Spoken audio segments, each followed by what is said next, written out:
ಅದರಲ್ಲಿ ಏನೇನೆಲ್ಲ ಸುಮಂತ್ ಗೌಡ ಮಾತಾಡಿದ್ದಾರೆ. ಎಷ್ಟು ಕಾಲ್ ರೆಕಾರ್ಡ್ ಇದೆ ಅನ್ನೋದಕ್ಕೆ ಐಡಿಯಾ ಇಲ್ಲ. ಬಟ್ ಇನ್ನೊಂದು ಅದು ಅಲ್ಲಿ ಲಾಯರ್ ವಿಚಾರ ಬಂತು ಅಂತ ಹೇಳಿದ್ರು ಅರುಣ್ ಶ್ಯಾಮ್ ಸರ್ದು. ಅದೇ ನಾನು ಹೇಳ್ದೆ, ನಮ್ಗೆ ಏನಾದ್ರೂ ಧರ್ಮದ ಪರ ಹೋರಾಟ ಮಾಡ್ತಾ ಇರ್ಬೇಕಾದ್ರೆ ಅದು ಇವಾಗ ಬೇರೆ ಮಾತಾಡೋದು ಹೇಳಿರೋದು ಬೇರೆ. ಇಲ್ಲಿ ನಾನು ಹೇಳ್ತಿದ್ದೆ, ಧರ್ಮದ ಪರ ಹೋರಾಟ ಮಾಡ್ತಾ ಇರ್ಬೇಕಾದ್ರೆ ಈಗ ಪುನೀತ್ ಅಣ್ಣನೇ ಹೇಳ್ಕೊಂಡಿರೋ ಹಾಗೆ ಅವರ ಲಾಯರು ಅರುಣ್ ಶ್ಯಾಮ್ ಸರ್ ಸುಮಾರು ಕೇಸಲ್ಲಿ ಅವರು ವಾದ ಮಾಡಿದ್ದಾರೆ. ತುಂಬಾ ಒಳ್ಳೆಯ ಲಾಯರ್. ಧರ್ಮದ ಪರ ಅಂತ ಬಂದ್ರೆ ಚೆನ್ನಾಗಿ ನಿಂತ್ಕೋತಾರೆ. ಧರ್ಮದ ಪರ ನಾವು ಹೋರಾಡ್ತೇವೆ ಅಂತ ಬಂದಾಗ ನಮ್ಗೆ ಏನಾದ್ರು ಪ್ರಾಬ್ಲಮ್ ಆಯ್ತು ಅಂತಂದ್ರೆ ಅರುಣ್ ಶ್ಯಾಮ್ ಸರ್ ಬರ್ತಾರೆ.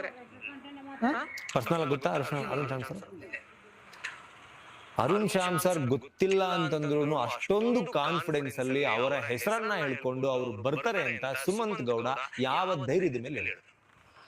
ಒಂದು ನಂಬಿಕೆ. ಇವಾಗ ನಾನು ಒಂದಷ್ಟು ಜನ ಪುನೀತ್ ಅಣ್ಣನ ಜೊತೆನೇ ಇದ್ದೆ. ಏನಾದ್ರೂ ತುಂಬಾ ಕ್ರಿಟಿಕಲ್ ಆಯ್ತು ಅಂತ ಬಂದಾಗ ಧರ್ಮದ ಪರ ಹೋರಾಡ್ತಿರೋರಿಗೆ ಅವ್ರು ನಿಂತ್ಕೊತಾರೆ. ಯಾಕೆಂತಂದ್ರೆ ಅವ್ರು ತುಂಬಾ ಒಳ್ಳೆ. ಈಗ ಪುನೀತ್ ಅಣ್ಣನೇ ಹೇಳಿರೋ ಹಾಗೆ ಅವ್ರದ್ದು ಪುನೀತ್ ಕೆರಳಿ ವಿರುದ್ಧ ವಾದ ಮಾಡ್ಬೇಕು ಅಂತ ಬಂದಾಗ ಅವ್ರ ಸರ್ಕಾರಿ ಕೆಲ್ಸಕ್ಕೆ ರಾಜೀನಾಮೆ ಕೊಟ್ಕೊಂಡು ಬಂದ್ರು. ಅಷ್ಟು ಒಳ್ಳೆ ಲಾಯರ್ ಅವ್ರು ಬಂದು ನಿಂತ್ಕೊತಾರೆ ಅಂತ ಹೇಳಿದ್ದು. ಅದ್ರಲ್ಲಿ ಆಡಿಯೋ ಬಿಡ್ಬೇಡಪ್ಪ, ಸುಮ್ಮನೆ ಅವ್ರ ಹೆಸರನ್ನೆಲ್ಲ ಯಾಕೆ ತಗೊಳ್ಳೋದು ಅಂತ ಕೇಳ್ಕೊಂಡಿದ್ದೀನಿ. ಆಡಿಯೋ ಬಿಡ್ಬೇಡ ಲಾಯರ್ದು, ಬೇಕಂದ್ರೆ ಅದು ಬೇರೆ ರೀತಿ ಪೋಟ್ರೆ ಆಗೋಯ್ತಿದೆ ಜನಕ್ಕೆ.